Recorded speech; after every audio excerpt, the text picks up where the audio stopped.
नमस्कार, मैं हूँ दर्शना और आप देख रहे हैं संवाद एक्सप्रेस न्यूज। आइए करते हैं खबरों की ओर रुख। जिला पंचायत उपाध्यक्ष बंदरानागढ़ विधानसभा क्षेत्र से कांग्रेस प्रत्याशी रहे वरिष्ठ कांग्रेस नेता संजय नेताम ने छत्तीसगढ़ राज्य खनिज विकास निगम के अध्यक्ष गिरीश देवांगन के देयूरपारा नगरी में जीरा धोबी निर्मलका समाज के अधिवेशन में आगमन पर उनसे मुलाकात की और राजा पड़ाव क्षेत्र में व्याप्त कई समस्याओं के संबंध में मुख्यमंत्री भूपेश बघेल के नाम ज्ञापन सौंपा और शीघ्र ही एक प्रतिनिधि मंडल के द्वारा मुख्यमंत्री भूपेश बघेल से समस्याओं के संबंध में मुलाकात करने की चर्चा हुई। जिला पंचायत उपाध्यक्ष संजय नेताम ने विगत दिनों राजा पड़ाव क्षेत्र वासियों ने आंदोलन की रूपरेखा बनाने के बाद सभी विभागों के जिलाधिकारियों ने सुनवाई के लिए लगाए गए जन चौपाल के विषयों को पत्र के माध्यम से अवगत कराया। उन्होंने शोभा से आस्ती भवन में संचालित प्राथमिक स्वास्थ्य केंद्र के सर्व सुविधा युक्त भवन स्टाफ सेटअप की स्वीकृति प्रदान करने का निवेदन पत्र के माध्यम से किया। साथ ही भूतपेड़ा में हाई स्कूल व शोभा में हायर सेकेंडरी स्कूल की स्वीकृति के लिए जिला शिक्षा अधिकारी के उन्नयन प्रस्ताव का हवाला देकर जल्दी उन्नयन की मांग से अवगत कराया। इसके अतिरिक्त क्षेत्र के 5 ग्रामों पंचायतों में विद्युतीकरण की मांग और राजापाड़ा से गोर गांव मार्ग पर पड़ने वाली नदी नालों में उच्च स्तरीय पुल निर्माण के साथ ही क्षेत्र के हितग्राहियों को वनाधिकारी पट्टा प्रदान करने के नियमों को शिथिल कर हितग्राहियों को वनाधिकारी पट्टा प्रदान करने का निवेदन किया। खनिज निगम अध्यक्ष गिरीश देवांगन ने सभी मांग पत्रों को गंभीरता पूर्वक लेते हुए अतिशीघ्र मुख्यमंत्री से मिलने एक प्रतिनिधि मंडल को बुलाए जाने की बात कही। इस अवसर पर मैनपुर ब्लॉक कांग्रेस कमेटी के उपाध्यक्ष हरीश्वर पटेल, नजीब बेग, गुंजेश कपिल उपस्थित रहे।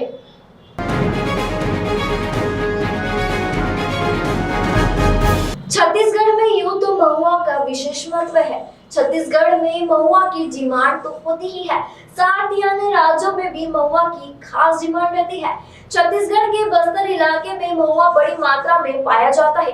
मुख्यमंत्री भूपेश बघेल ने रविवार को एक वीडियो शेयर किया जिसमें खूब तारीफ हो रही है। दरअसल वीडियो में देखा जा रहा है कि डीआरजी के जवान गश्त से लौटते वक्त महुआ उठा रही महिला और बच्चों की सहायता के लिए खुद महुआ उठाने लग जाते हैं और बाकायदा महुआ को महिलाओं के घर तक भी पहुंचाते हैं। मुख्यमंत्री भूपेश बघेल ने ट्विटर पर लिखा है कि विश्वास और सुरक्षा के संगम से ही तरक्की का रास्ता निकलता है। देखकर अच्छा लगा।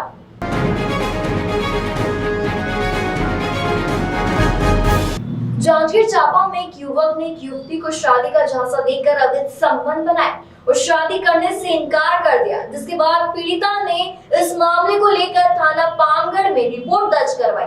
मामले को गंभीरता से लेते हुए जांच की गई, जिसके बाद सूचना मिली कि आरोपी जितेंद्र भारती, जिसकी उम्र 20 वर्ष बताई जा रही है, जैसे ही आरोपी को पता लगा कि उसके विरुद्ध रिपोर्ट दर्ज करवाई है पीड़िता के द्वारा, तो वो वहां से हैदराबाद कमाने खाने भाग गया। मुखबिर की सूचना के आधार पर पता लगा कि आरोपी होली के त्योहार पर वापस घर लौटा है। सूचना के आधार पर दाऊ बधान में गिरफ्तार किया गया।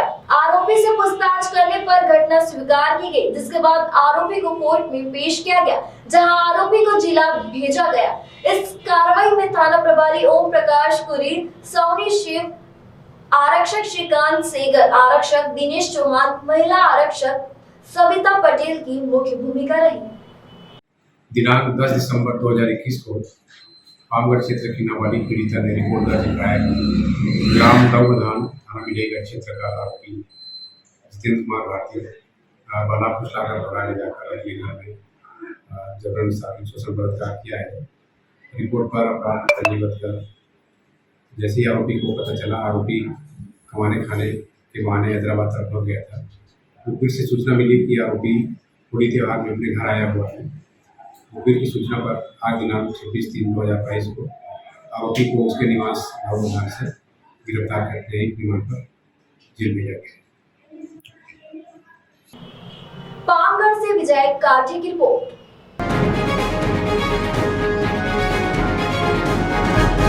लोक स्वास्थ्य यांत्रिकी एवं ग्रामोद्योग मंत्री गुरु रुद्र कुमार ने मास्टर कार्ड और लर्निंग लिंक्स फाउंडेशन द्वारा आयोजित महिला उद्यमिता एवं प्रौद्योगिक ट्रेनिंग उपरांत अनुदान राशि वितरण कार्यक्रम में शामिल हुए।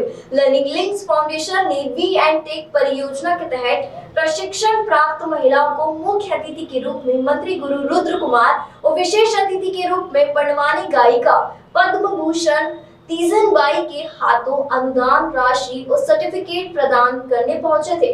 प्रशिक्षण प्राप्त 80 महिलाओं को प्रोत्साहन के रूप में राशि प्रदान की गई। वहीं संस्था ने अब तक 11,000 महिलाओं को आत्मनिर्भर बनाने के लिए अनुदान राशि प्रदान की है। मंत्री गुरु रुद्र कुमार ने कहा कि ग्राम उद्योग विभाग के माध्यम से प्रदेश की महिलाएं अपने जीवन में रंग भर रही है।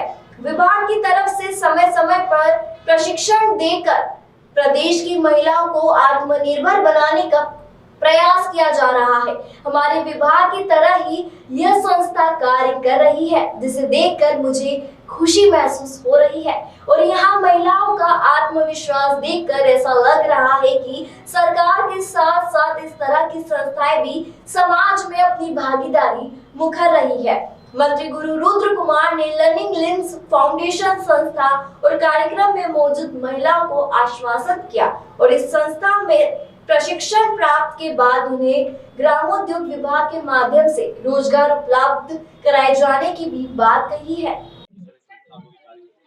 जी मेरा नाम शबाना रिजवी है और मैं लर्निंग लिंक्स फाउंडेशन में as a lead consultant Chhattisgarh का विभाग देख रही हूँ पूरा। इसमें हमारी जो संस्था है लर्निंग लिंक्स फाउंडेशन, ये उन महिलाओं के लिए काम कर रही है जो महिलाएं घर में बैठ करके अपना छोटा मोटा व्यवसाय कर रही हैं या करना चाहती हैं। उनको हम आगे बढ़ाने का काम कर रहे हैं, उनको डिजिटली और फाइनेंशियली लिटरेट करके हम ये कोशिश कर रहे हैं कि वो अपने पैरों पे खड़ी हो जाएं और अपने परिवार का और अपने बाल बच्चों का पालन पोषण बहुत अच्छे से कर सकें। इसलिए हम लोग उनको 6 दिन का ट्रेनिंग दे रहे हैं। आजकल डिजिटल का माध्यम का ज़माना है और डिजिटली हर कोई साक्षर होना चाहता है, पर महिलाएं इसमें काफ़ी पीछे रह चुकी हैं। हमारे देश का करीब 13% जो महिलाएं हैं वही व्यवसायी हैं, बाकी सारी गृहिणियां हैं। तो हम चाहते हैं कि ये जो 13% है, ये कम से कम 93% में हम लोग इसको बदलना चाहते हैं। तो हम लोग इस वजह से ये प्रोग्राम चला रहे हैं। जी, मेरा नाम शबाना रिजवी है, मैं लर्निंग लिंक्स फाउंडेशन की लीड कंसल्टेंट हूँ, छत्तीसगढ़ की। कि इनके द्वारा जो किया जा रहा है ऑलरेडी वो हम हमारे विभाग में करते हैं, तो भविष्य में देखेंगे, कुछ रास्ता निकालेंगे कि इनके इंस्टीट्यूट से जो महिलाएं प्रशिक्षण लेके जो आ रही हैं उनको हमारे ग्राम उद्योग विभाग से किस तरीके से लाभ मिल सके, ताकि वह अच्छे से अपने पैरों में खड़े हो सकें और वो अपने परिवार का भरण पोषण कर सकें।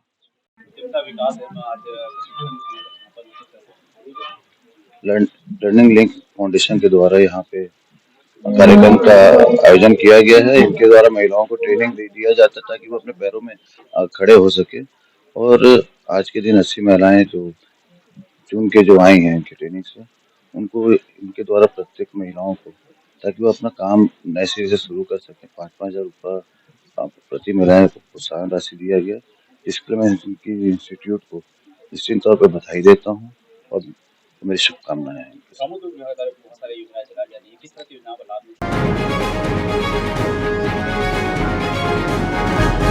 रविवार को जेथरी वन क्षेत्र के अंतर्गत 4 हाथियों का झुंड कदमसारा गांव में घुस गया, जहां पर ग्रामीणों की काफी बड़ी बस्ती है। वहां पर विशाल गोड़ के घर में घुसकर काफी नुकसान किया, जिसकी सूचना वन अमले के अधिकारी को दी गई। मौके पर केवल एक ही वन कर्मचारी मौजूद थे, वो भी बिना किसी सुरक्षा के। इसके अलावा मौके पर एक लाइट भी मौजूद नहीं थी। गरीब आदमी रात भर अपने घर की ही खुद ही सुरक्षा करता रहा। आज भी कदमसारा में लोग भयभीत है, पर क्या शासन के सामने गरीब की जिंदगी की कोई कीमत नहीं है? रितेश गुप्ता की रिपोर्ट।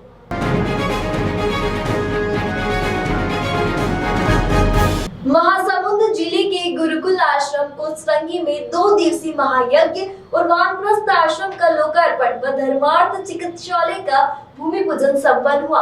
कार्यक्रम में प्रदेश भर के आयोजनों ने हिस्सा लिया। गुरुकुल के छात्रों की मनमोहक सांस्कृतिक प्रस्तुति ने उपस्थित अतिथियों और नागरिकों का मन मोह लिया। इस दौरान गुरुकुल के छात्रों द्वारा योगासन, व्यायाम और योग शक्ति से लाठी संचालन, भाला संचालन, छाती पर पत्थर फोड़ना, जंजीर तोड़ना, गले में रॉड मोड़ना जैसी कलाओं का अद्भुत प्रदर्शन भी किया गया। इस गुरुकुल के पवित्र भूमि पर 2 दिवसीय राष्ट्रपति महायज्ञ का आयोजन किया गया था। हम इस यज्ञ के माध्यम से 7,20,000 जो अमर बलिदानी शहीद हुए, हम उन शहीदों को नमन कर रहे थे।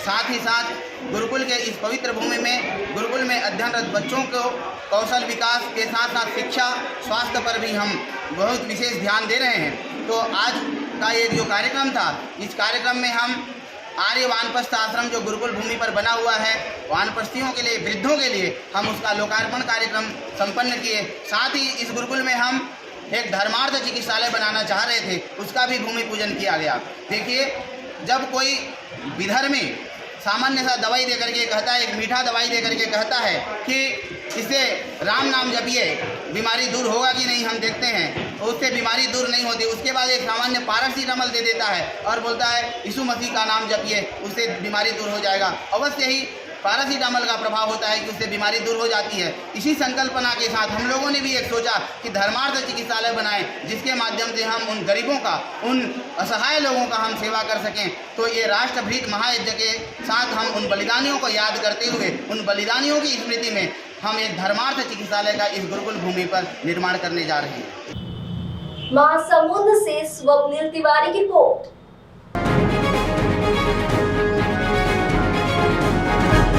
भिलाई नगर पालिका निगम भिलाई क्षेत्र अंतर्गत सुपेल संडे मार्केट में रविवार को सुबह से ही नगर निगम और पुलिस प्रशासन की मौजूदगी में दुकान लगाने वालों पर जमकर कार्रवाई की गई। उल्लंघन करने वालों पर जुर्माना भी लगाया गया और कार्रवाई भी की गई। इसके लिए निगम ने पूरी प्लानिंग की थी। भिलाई शहर के ट्रैफिक को व्यवस्थित करने की दिशा में सुपेला संडे मार्केट पर कार्रवाई करना अत्यंत आवश्यक हो गया था। इसके लिए निगम कमिश्नर ने जोन क्रमांक 1 और 2 के जोन आयुक्त मनीष गायकवाड़ और पूजा पिल्ले तथा राजस्व अधिकारी एन.आर. रत्नेश को कार्रवाई करने के निर्देश दिए थे। वहीं आयुक्त ने अतिरिक्त पुलिस अधीक्षक संजय ध्रुव से भी पुरुष और महिला पुलिस बल की मांग की गई थी, जिस पर अतिरिक्त पुलिस अधीक्षक ने पर्याप्त पुलिस बल तैनात करने के निर्देश दिए थे।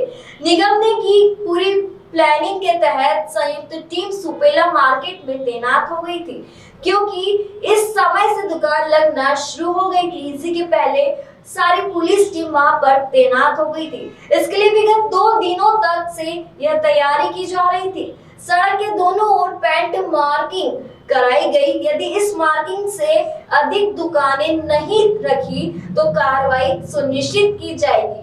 देखरेख के साथ ही जुर्माने की भी कार्रवाई की गई। साथ ही अव्यवस्थित तरीके में रखने वाले दुकानदारों का चालान भी काटा गया और कार्रवाई भी की गई। 4 अलग-अलग प्रकार की टीमें नियुक्ति की गई थी। इसके साथ ही सही तरीके से दुकान लगाने के लिए मुनादी के माध्यम से लगातार दुकानों को सूचना दी गई थी।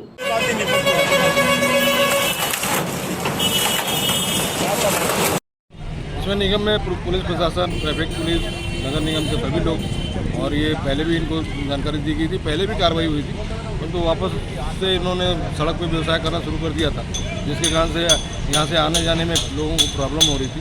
तो इसको देखते हुए सब पूरी कार्रवाई सुपेला चौक से राजेंद्र प्रसाद चौक तक दोनों साइड किया गया है। और पार्किंग के लिए भी हम लोगों ने एक व्यवस्था बनाई है। 2 तरह के एक सामने आप देख रहे हो लक्ष्मी मार्केट की तरफ में और एक सुपेला चौक के लिए। तो ये बड़ी पार्किंग अगर कोई दुकान लगाता है इस तरह कैसे कार्रवाई होगी? उस पर कार्रवाई होगी, लगातार होगी और कानूनी कार्रवाई भी होगी, जुर्माना लगेगा, दंड लगेगा। संतोष गौतम की रिपोर्ट।